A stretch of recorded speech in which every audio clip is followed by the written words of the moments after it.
Hello friends, welcome to my channel. आज हम करने वाले हैं सीक्वेंसेस इन मैट्रिक स्पेस से रिलेटेड एक थ्योरम है। X n is a sequence in compact metric space. देखिए यहाँ पे ओनली हमें मैट्रिक स्पेस गिवन नहीं है, हमें गिवन है compact metric space. Compact metric space की डेफिनेशन हम ऑलरेडी कर चुके हैं और इससे रिलेटेड बहुत सारी थ्योरम्स भी हमने की हैं। और अगर अभी तक आपने वो नहीं की है तो आपको कम्पैक्टनेस और कनेक्टेडनेस की जो प्लेलिस्ट है वो उसका लिंक डिस्क्रिप्शन बॉक्स में है, आप वहाँ से देख सकते हैं। Xn is a sequence in compact metric space. Compact metric space exactly होती क्या है? जो भी मैट्रिक स्पेस है, अगर उसको ओपन कवर मिल जाता है, एक फाइनाइट सब कवर मिल जाता है, तब हम उसको क्या बोल देते हैं? वो होती है compact metric space. Then some sub sequence of xn. यहाँ पे देखिए हमें किस चीज़ की नीड है, हमें इसकी नीड नहीं है। Then some sub sequence of x n converges to a point of x. Means let's suppose कि ये आपकी कोई कम्पैक्ट मैट्रिक स्पेस है एक्स टी, इसके अंदर ये एक सीक्वेंस है, तो सीक्वेंस में एक सब सीक्वेंस है। इस एक्सन सीक्वेंस के अंदर ये जो सब सीक्वेंस है ये कन्वर्ज करेगी, इस एक्स के किसी पॉइंट को कन्वर्ज करेगी। ठीक है, ये एक मैट्रिक स्पेस है। मैट्रिक स्पेस के अंदर आपकी जो सीक्वेंस है, सीक्वेंस के अंदर ये जो सब सीक्वेंस है ये कन्वर्ज किसको करेगी? ये एक्स के किसी पॉइंट को ही कन्वर्ज करेगी। ये चीज़ हमने प्रूव करनी है। क्लियर? कहाँ पे कन्वर्ज कर रही है? किसी एक्स के पॉइंट को ही ये सब सीक्वेंस जो है ये कन्वर्ज कर रही है। ये चीज़ हमने प्रूव करनी है। चलिए इसका प्रूफ देख लेते हैं। Let E be a range of sequence.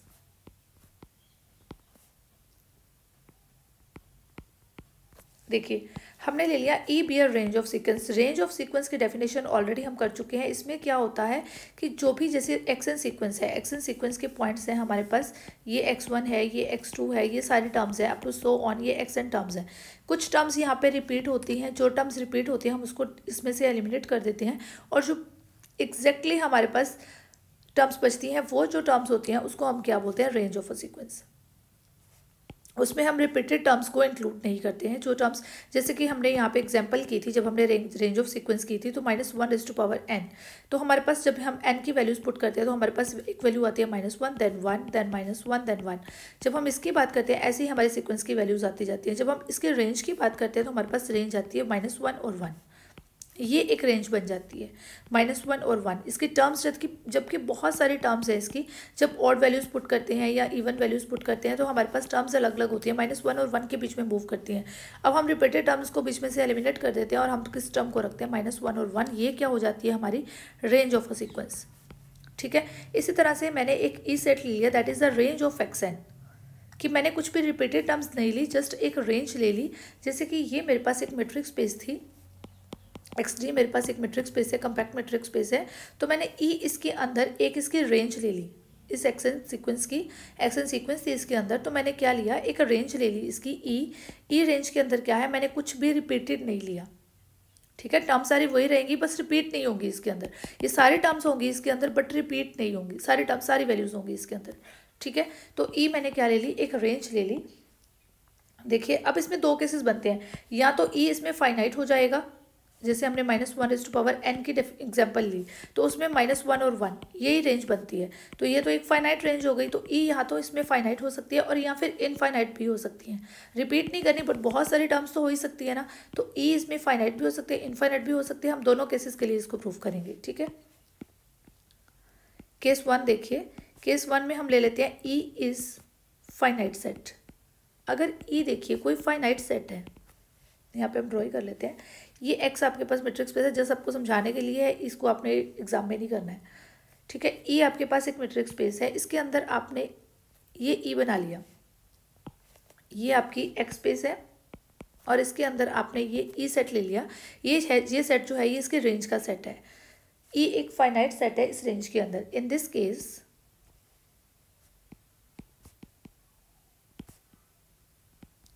Case there exists C belongs to E such that xn is equal to C for infinitely many n। देखिए मेरे पास एक्सन सीक्वेंस है सारी की सारी। एक्सन सीक्वेंस में क्या होगा? एक्सन सीक्वेंस में टर्म्स होंगी, ये सारी की सारी एक्सन सीक्वेंस है। एक्सन सीक्वेंस में x1, x2, x3 up to so on, ये xn एक्सन सीक्वेंस है। ठीक है, मैंने लिया कि C बिलोंग्स टू E। अब मैंने C बिलोंग्स टू E ले लिया, तो ये C हो सकता है ये ड्रॉ कर लेते हैं, ये है। यहाँ पे मेरे सीक्वेंस में कहीं कोई पॉइंट यहाँ पे x1 है, यहाँ पे कोई पॉइंट x2 है, इस तरह से करते करते ये xn तक मेरी एक सीक्वेंस है, ठीक है। xn तक ये सीक्वेंस जारी है। अब यहाँ पे क्या होगा कि हो सकता है कि ये वैल्यू c हो, उसके बाद रिपीट करके यहाँ पे एक वैल्यू c आ गई हो, उसके बाद रिपीट करके यहाँ पे एक वैल्यू c आ गई हो। मैंने c बिलोंग्स टू e ले लिया।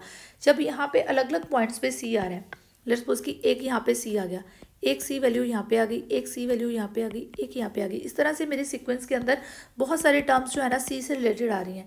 बट मैंने क्या किया, जब मैंने इस ई को लिया, रेंज लिया, ई को मैंने रेंज ले लिया इसका, सी अगर ई रेंज को बिलोंग कर रहा है तो सी एक्सन जो है, बहुत सारे टर्म्स जो है इनफाइनाइटली मैनी एन के लिए ये जो सी है वो एक्सन को बिलोंग करेगा, ठीक है ना। अगर ये सी रेंज को बिलोंग कर रहा है तो ये ज़रूरी नहीं है कि वो रेंज में ही हो, बहुत सारी जगह पे भी हो सकता है, बट सी ई में एक ही बार आएगा। यही चीज़ होती है ना हमारी। तो यहाँ पे कितनी बार सी आ सकता है पूरे सीक्वेंस के अंदर, तो x n is equal to c. X n जो है हमारी x1 भी सी हो सकती है, x2 भी सी हो सकती है, या हो सकता है कि xn+1 सी हो जाए। मीन्स बहुत सारे n के लिए हमारे पास इनफाइनेटली मैनी n के लिए सी जो xn की वैल्यू है, जो सीक्वेंस की वैल्यू है, क्या आएगी, सी आ जाएगी, ठीक है। तो हम चूज़ कर लेते हैं उसमें से। Therefore we choose n1 that is less than n2 that is less than n3 up to so on। हमने इस तरह से n1 वैल्यूज ले ली कि such that xni is equal to c for all i, कि इसके जो सारी वैल्यूज़ है ना, x1 के लिए, n1 के लिए, n2 के लिए, n3 के लिए, इसके अंदर हमने कुछ टर्म्स ले ली।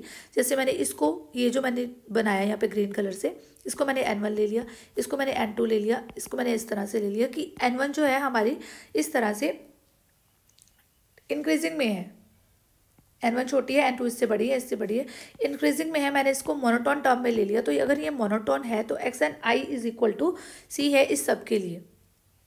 इस सब के लिए एक्स एन आई क्या है, सी है, इसकी वैल्यू क्या है, सी है। तो इसका मतलब क्या हुआ, जो एन आई है यहाँ पे ये मोनोटोन है। अगर ये मोनोटोन होती है और एक्स एन आई की बात हम करते हैं, तो हमने सब सीक्वेंस की डेफिनेशन की थी, ये हमारे पास क्या है, ये एक सब सीक्वेंस बनती है, तभी एक्स एन आई एक सब सीक्वेंस बनती है। अगर एन आई जो है ये इंक्रीजिंग या डिक्रीजिंग हो, अगर ये मोनोटोन होती है एन आई, तभी ये सब सीक्वेंस बनती है। तो इसका मतलब है कि ये जो एक्स एन आई सब सीक्वेंस है, ये किसको कन्वर्ज कर जाती है, ये इस पॉइंट सी को कन्वर्ज कर जाती है। और सी यहाँ पे हमें किसको बिलोंग करता हुआ एलिमेंट है, ये ई को बिलोंग कर रहा है, इस रेंज को बिलोंग कर रहा है।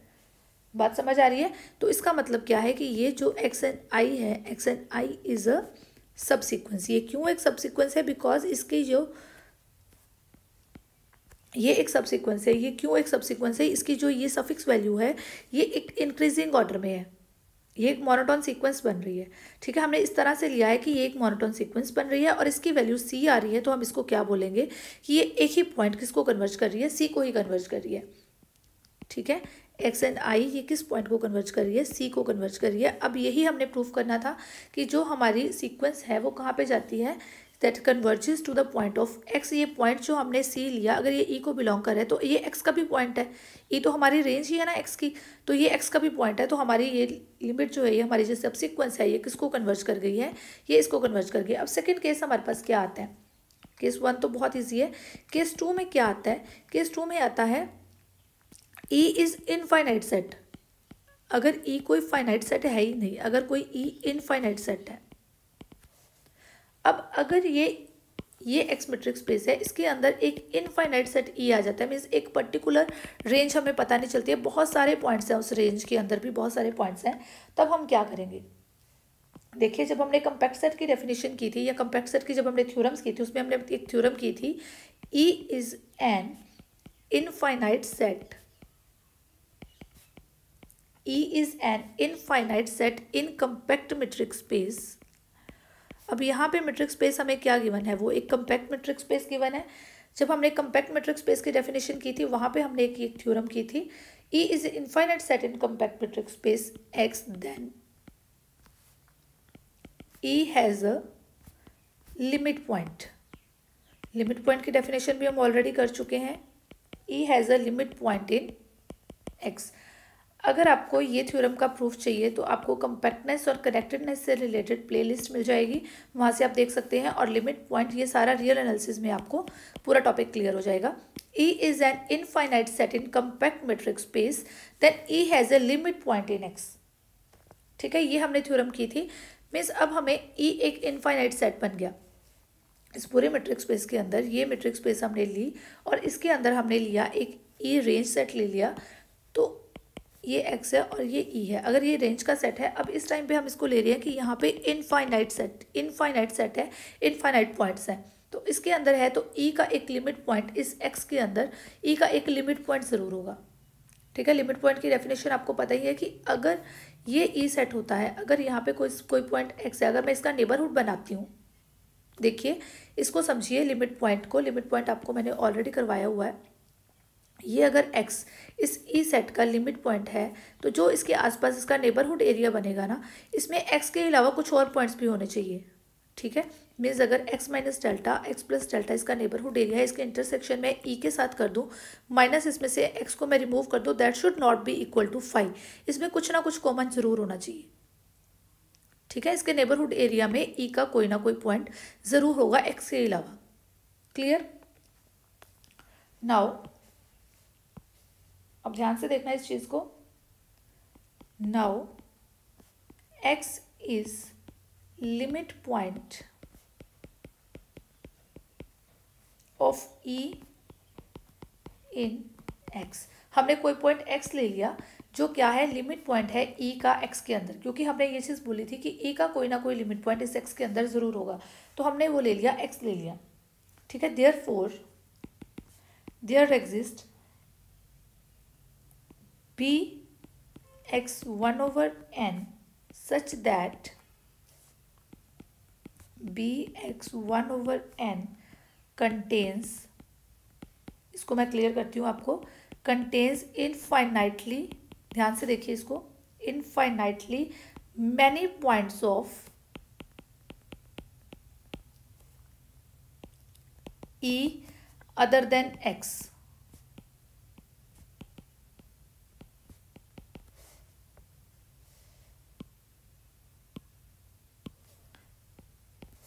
देखिए ये हमारे पास डेफिनेशन किस चीज़ की है, लिमिट पॉइंट की डेफिनेशन है। इसको ध्यान से देखना,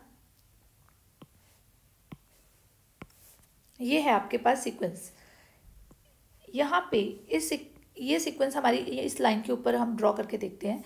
ये देखिए, जैसे तो ये मेट्रिक स्पेस है, मैं जस्ट आपको समझाने के लिए ये चीज़ करवा रही हूँ। यहाँ पे मैंने ये चीज़ बोल दी कि x is a limit point of E। मैंने ये एक सेट ड्रॉ कर लिया E, तो x इसका लिमिट पॉइंट है। अगर x यहाँ पे भी है तो x इसका लिमिट पॉइंट है। अगर ये इसका नेबरहुड एरिया, मैंने ये इसका नेबरहुड एरिया क्या बना लिया, bx1 over n, where x is a centre and 1 over n is a radius. तो यहाँ पे ये बन गया। तो इसमें मैंने बोला है कि इसमें बहुत सारे पॉइंट्स इसके होंगे x के अलावा। इसमें जो इसका नेबरहुड एरिया है bx1 over n, इसमें ओनली x नहीं होगा। लिमिट पॉइंट कब बनता है, जब इसका ये जो नेबरहुड एरिया मैंने यहाँ पे ड्रॉ किया है, इसमें बहुत सारे पॉइंट्स जो हैं अगर इसके होते हैं, तब हम इसको क्या बोलते हैं, ये एक लिमिट पॉइंट है। ठीक है, ये अगर इसका नेबरहुड एरिया है तो इसमें हमें बहुत सारे पॉइंट्स मिल जाएंगे, infinitely many points of E other than x को छोड़ के। हमारे पास लिमिट पॉइंट की डेफिनेशन यही होती है कि x minus delta, x plus delta, intersection E minus इस x को हमने रिमूव कर दिया, that should not be equal to 5। हमें बहुत सारे पॉइंट्स उसके मिल जाते हैं वहाँ पे। ठीक है, तो ये चीज़ हमारी x के अलावा इस नेबरहुड एरिया में हमें बहुत सारे पॉइंट्स मिल जाते हैं। लेट्स सपोज कि वो पॉइंट हमारा है चूज़, हम सिलेक्ट करते हैं कि n1 मिल गया हमें एक point, such that xn1 belongs to bx1 such that dxn1 x is less than 1। देखिए ये चीज़ क्या है, xn1 हमने कहा कि इसमें बहुत सारे पॉइंट्स मिल जाएंगे। हमने पहले कह दिया कि हमें एक n1 पॉइंट मिल गया इस नेबरहुड एरिया के अंदर। अगर ये n1 पॉइंट हमें मिल गया तो यहाँ से इस n1 पॉइंट का जो dxn1 होगा, मीन्स जो हमारे सीक्वेंस का जो n1, ये n1 पॉइंट के लिए dxn1 और x का डिस्टेंस जो है that will be less than 1, means बहुत स्मॉल डिस्टेंस हमने इसको ले लिया।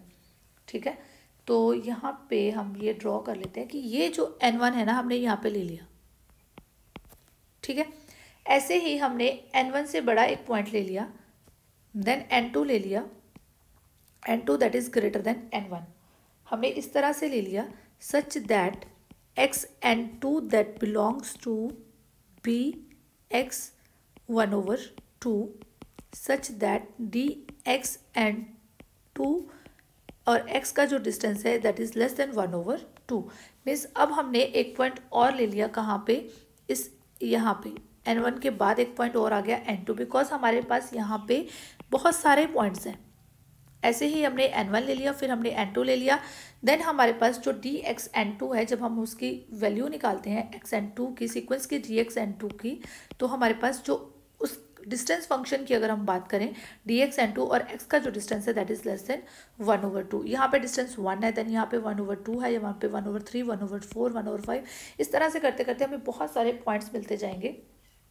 इसी तरह से करते करते अप टू सो ऑन हम आ जाते हैं एन के तक, that is greater than N K minus 1 such that D X N K किसको बिलोंग कर रहा है, belongs to B X 1/k such that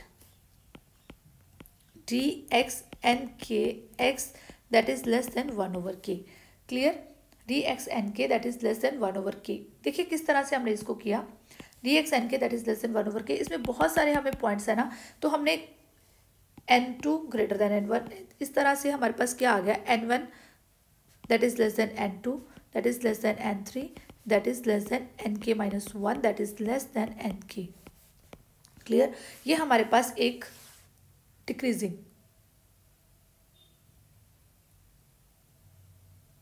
इस तरह से ये हमें एक मोनोटोन सीक्वेंस मिल जाती है। मोनोटोनिकली n1 यहाँ पे ये पॉइंट है, ये इससे बड़ा है, ये इससे बड़ा है, ये इससे बड़ा है, ये इससे बड़ा है, ये इससे बड़ा है, मोनोटोनिकली इंक्रीजिंग सीक्वेंस मिल जाती है। ये एक मोनोटोन सीक्वेंस मिल गई और हमें इसके सफिक्स की वैल्यू इस तरह से, जो dx_n1 है, dx_n1x that is less than 1। Means अगर हमें कन्वर्जन की डेफिनेशन क्या होती है, हमने ये तो प्रूफ कर दिया कि ये एक सब सीक्वेंस बनती जा रही है, बिकॉज ये हमारे पास एक मोनोटोन सीक्वेंस बन गई।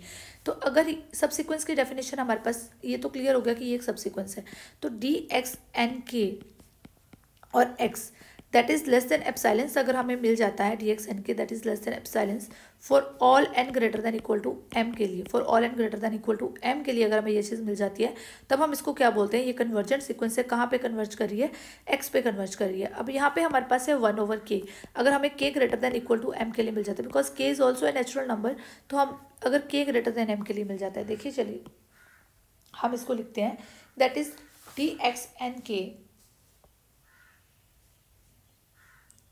सबसे पहले हम लेते हैं dx_n_k x that is less than 1/k that is less than equal to 1/m, because हम बात कर रहे हैं k greater than equal to m के लिए, तो 1/k will be less than equal to 1/m, ऐसे ही होता है, ठीक है ना। जब मैं अगर बोल देती हूँ कि 3 ग्रेटर देन 2 है, तो अगर मैं 1/3 की बात करूँ तो 1/3 that will be less than 1/2। वही चीज़ यहाँ पे है कि 1/k that will be less then 1/m। और 1/m की बात कीजिए फॉर एप्सिलॉन पॉजिटिव, देखिए हम एप्सिलॉन पॉजिटिव के लिए हम लेते हैं m epsilon is greater then 1, तो अगर हम 1/m की बात करें that will be less than epsilon, ठीक है। यही चीज़ हम यहाँ पे यूज़ करते हैं, that is less than epsilon for all. अब ये चीज़ हमने किसके लिए ट्रू की है, k greater than equal to m के लिए, ठीक है ना। यहाँ पे हमने तभी लिया था 1/k that is less than equal to 1/m, ये चीज़ हमने किसके लिए ट्रू की है, k greater than equal to m के लिए ट्रू कर दी है। तो by definition of convergence, by definition of convergence, यहाँ से ये चीज़ हमें क्लियर हो गई। अगर मैट्रिक्स स्पेस की हम बात करते हैं, हम कन्वर्जेंस की जब हमने बात की थी तो हमने कहा था dx_n_x अगर वो लेस देन एप्सिलॉन हो जाता है तो हम उसको क्या बोल देते हैं, दैट इज कन्वर्जेंस टू, जो हमारी एक्सन सीक्वेंस है किसको कन्वर्ज कर रही है, एक्स को कन्वर्ज कर रही है। अब dx_n_k जो है वो एक्स को कन्वर्ज कर रही है, यही चीज़ हम लिखेंगे। तो इसका मतलब क्या हो गया कि x_n_k जो सीक्वेंस है किसको कन्वर्ज कर रही है, एक्स को कन्वर्ज कर रही है, that is converges to x. यही चीज़ हमने प्रूव करनी थी कि हमारी जो सब सीक्वेंस है वो किसी पॉइंट एक्स के किसी पॉइंट को कन्वर्ज करती है। यही चीज़ हमने प्रूव करनी थी कि जो हमारी सीक्वेंस होती है वो एक्स, जो हमारी मीट्रिक स्पेस एक्स है उसके किसी पॉइंट को कन्वर्ज करती है। और ये मीट्रिक स्पेस का ही एक पॉइंट है, ये ई का एक पॉइंट हमने लिया तो ये मीट्रिक स्पेस का भी पॉइंट है, उसी सीक्वेंस का पॉइंट है, तो ये वहाँ पे कन्वर्ज कर रही है। ठीक है, ये चीज़ हमने प्रूव करनी थी, हैंस प्रूव्ड। कहीं पे भी कुछ भी चीज़ समझ नहीं आती है आप मुझे कमेंट करके एनी टाइम पूछ सकते हैं। और अगर वीडियो पसंद आई है वीडियो को लाइक कीजिए प्लस वीडियो को शेयर कीजिए। और एक बात और आपको करनी पड़ेगी, चैनल को अभी तक सब्सक्राइब नहीं किया है तो सब्सक्राइब कर लीजिए, प्लस बेल आइकन को प्रेस करने के बाद जब आप बेल आइकन को प्रेस करेंगे तभी आपको नोटिफिकेशंस मिल पाएंगी। Okay, thank you, have a nice day, keep watching my videos.